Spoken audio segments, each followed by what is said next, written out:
I think racial profiling is perhaps a beginning step in how hate crimes occur. I think profiling and assuming that someone is a certain way because of the color of their skin, their perceived religion, or sexual identity is really dangerous. And we think we know someone by looking at their outward appearance, and clearly that's not true.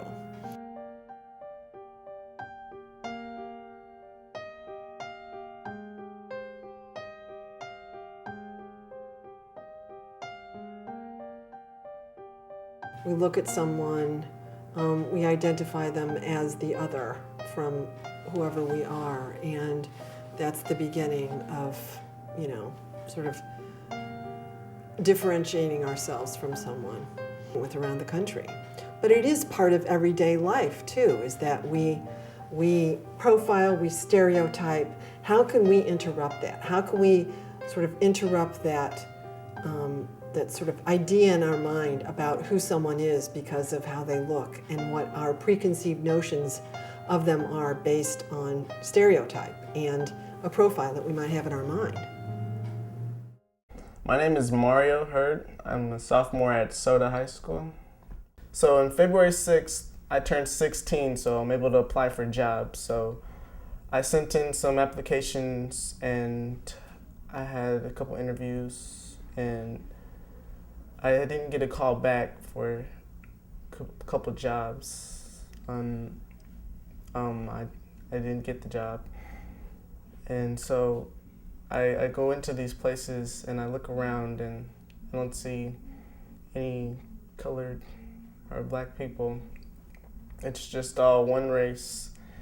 And it kind of makes me think, like, I wonder, is it because of racism that I didn't get the job, So it kind of gets you to openly think about things like that, prejudice, and it affects you in a way where you feel bad about yourself. It almost makes you feel bad to be the color you are sometimes, which should not be the case at all. You should always be proud of who you are. Me and a couple of friends of mine, we were going to her house. She's from an Asian family, so the rest of my friends were Asian. So we all came together and we said, let's go to Michelle's house. And I was like, can I come too? And so she kind of set me aside and she talked to me saying, my parents don't really like black people, so I don't know if you can come. And that kind of just caught me off guard a little bit because, it made me feel a little bit uncomfortable. But that was like one of my best friends at school, so it really hurt me in a way. But I had to respect her wishes because that's her mom.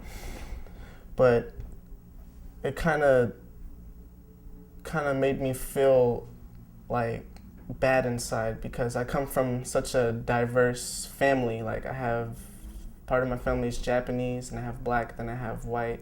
So we were brought up, opening to all kinds of cultures and ethnicities, and so finding out that there's people out there that don't accept people because of their skin and their cultures is just new to me. It affected me with me and my friend, kind of, because it made me feel a little bit more distance between her. Now we just joke about it, but still a little bit inside, you kind of have that unsettled feeling where it's a little uncomfortable. I don't support racism, but it is a reality, so it's there, but I don't let it affect me in a negative way. So I have my outlets, my art.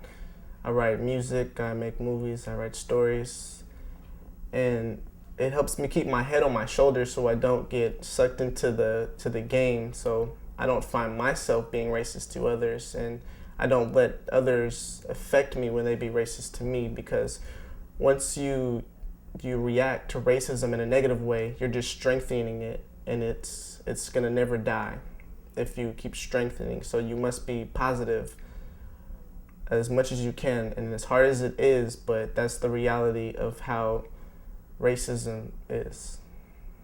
I feel that generations, we're getting better about racism because we're all together now, because we're mixing up. We're going to school together. We live in the same neighborhoods. It's becoming better, which I like, because, you know, we should all come together as one. I think all of us witness racial profiling and racism and prejudice every single day. The question is, what do we do about it? How do we find the courage in ourselves to stand up when we see these things?